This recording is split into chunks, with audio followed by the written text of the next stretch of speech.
네, 안녕하세요. 활동지원사 소식지 읽어드리려고 왔습니다. 43호고요. 3월 16일 날 발간이 됐는데, 지금 이제 읽어드리려고 합니다. 네. 첫 번째 면에서는 그 활동지원기관들이 주휴수당, 연차수당, 올해에는 지불 능력이 있다라는 내용입니다. 2019년도에 이제 정부가 국회에 올린 그 수가 인상안이 애초에는 13,350원이었습니다. 그런데 이제 실제로 일자리 안정자금에 대한 고려가 없었죠. 사실 그때 당시에는 2020년에도 활동지원 기간에 일자리 안정자금이 지원될 것이다 라는 점이 불투명했었습니다. 그래서 노동조합에서는 그 일자리 안정자금까지 포함을 하면은 2019년 수가가 실질적으로 13,707원이라고 주장을 했었고요. 국회에서 이제 13,500원으로 주간 수가가 인상이 됐고, 동시에 일자리 안정자금이 2020년에도 활동지원기간에 지원되도록 결정이 났습니다. 이 같은 결과는 사실 당시에 사실 저희 노동조합밖에는 거의 투쟁하는 단위가 별로 없었는데, 아무래도 노동조합의 성과라고 볼 수 있을 것 같고요. 그리고 이 일자리 안정자금은 이제 3년간 한시적인 사업이었습니다.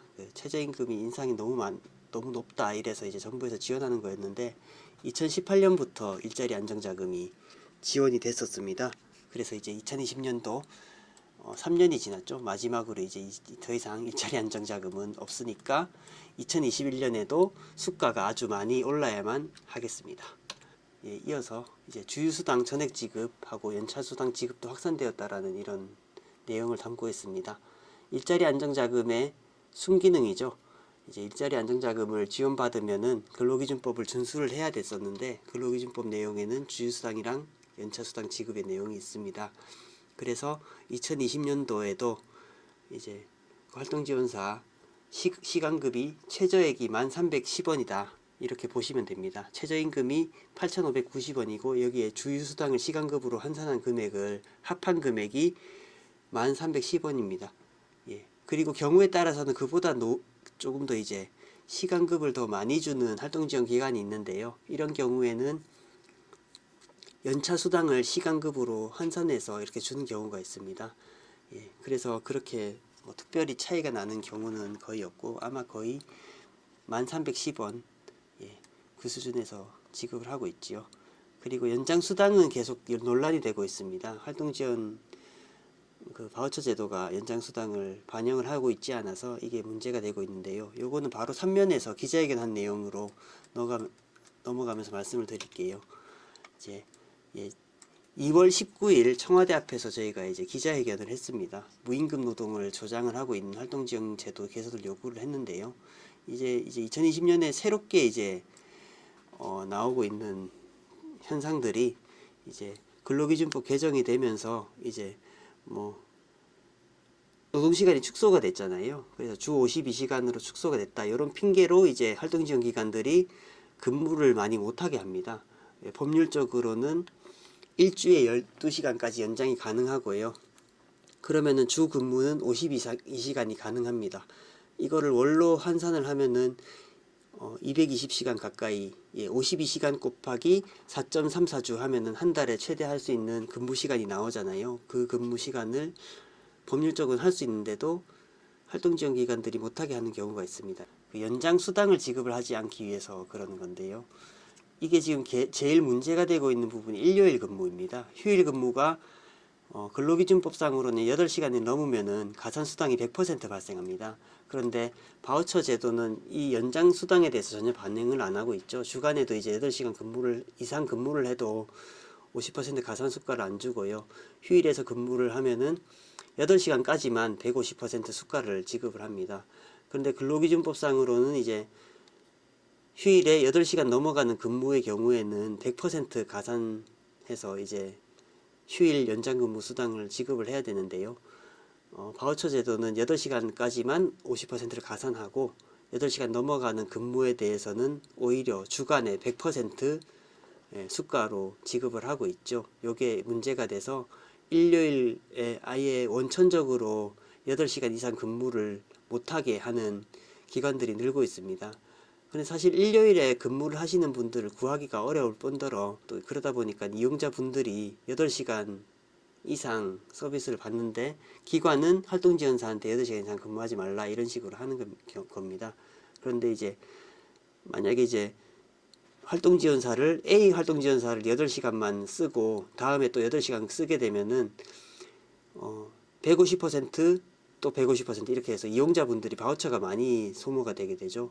요런 거를 이제 사실 이용자분들이 바우처를 더 쓰는 방법으로 해결도 할 수 있는데 사실 그렇게 되면 이용자분들이 월 사용할 수 있는 시간이 줄어드는 겁니다.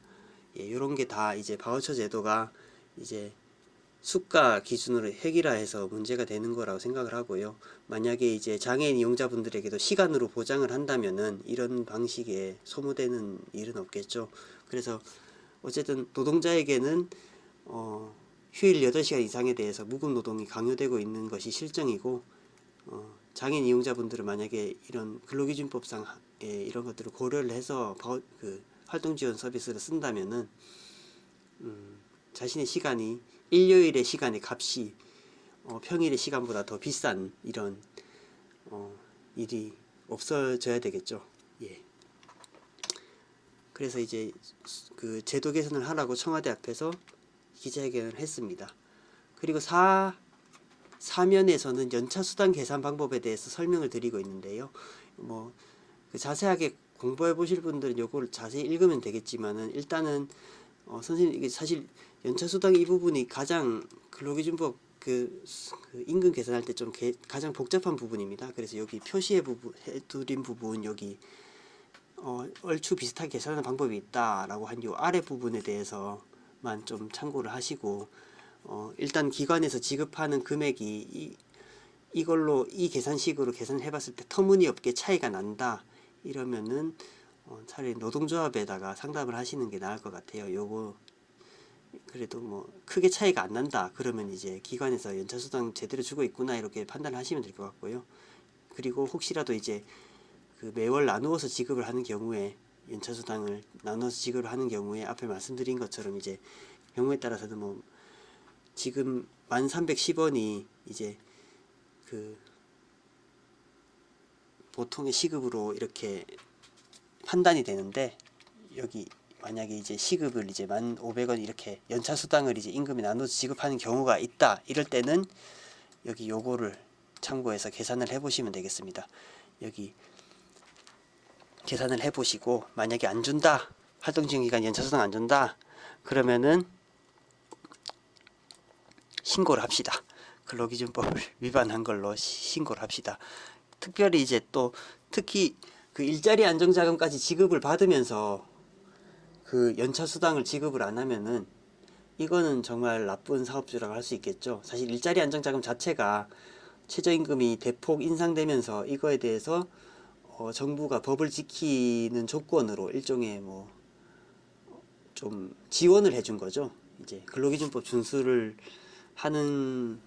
하면서 이렇게 또 일자리 또 유지를 해라 이런 걸로 이제 사업주들한테 지원을 해준 건데 지원은 지원대로 받고 근로기준법을 안 지킨다 이러면은 일종의 그 부정수급인 거죠. 우리 활동지원사분들만 매번 부정수급 하지 말라고 이렇게 지적을 받는데 이런 게 사실 일자리 안정자금에 대해서는 사업주가 부정수급을 할 수 있습니다. 그래서 이런 것들은 이중인 거죠. 굳고 이제 이제 국민의 세금을 부정수급한다. 그러면서 동시에 활동지원사분들에게 제대로 된 임금을 안 준다.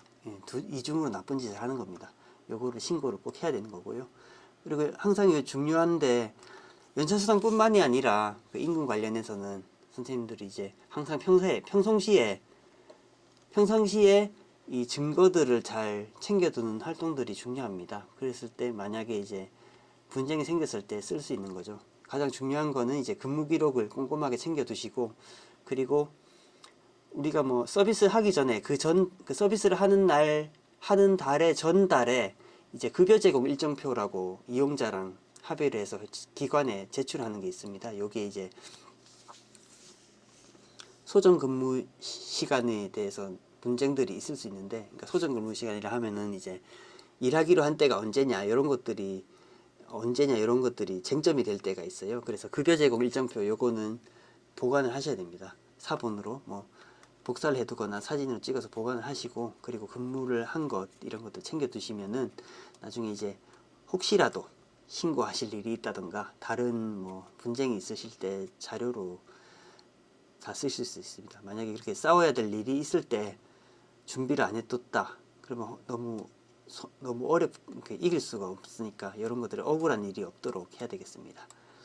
그리고 이제 저희 총회 관련해서 소식을 다루고 있습니다.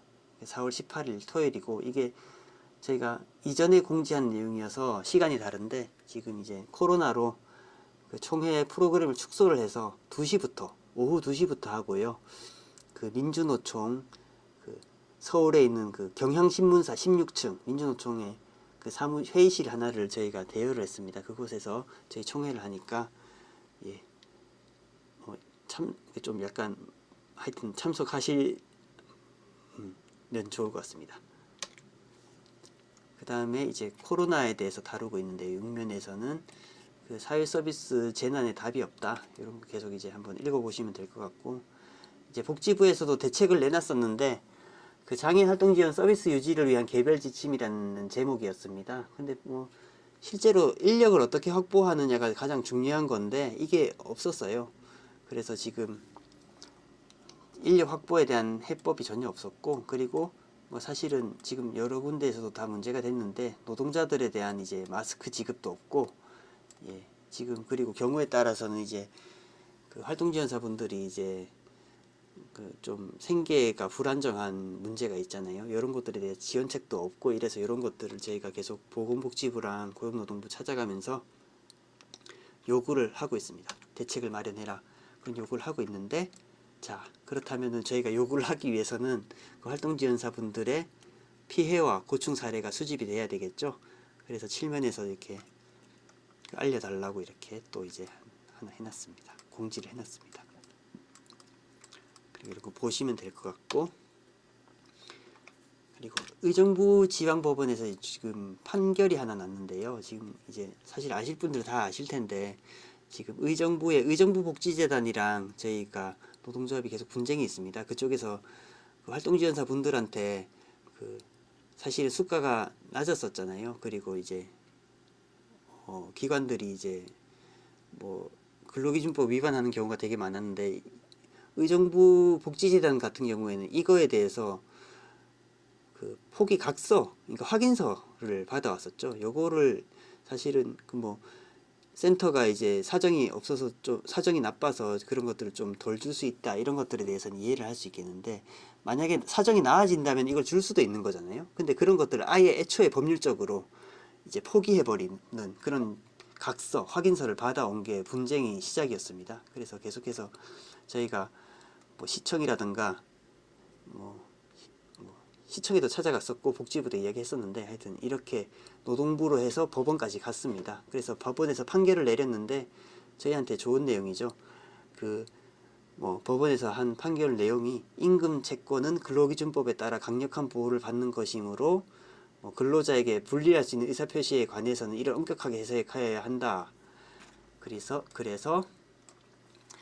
정확히 이해하고 포기한다는 의사로 확인서에 서명한 것으로 보기가 어렵고, 그리고 또 피고인들에게는 근로기준법 위반의 고의가 인정된다라고 했습니다. 그래서 뭐 저희가 계속 주구장창 주장한 대로 그 확인서와 그 포기 각서 자체가 무효하다라는 주장을 법원이 받아들인 거고요.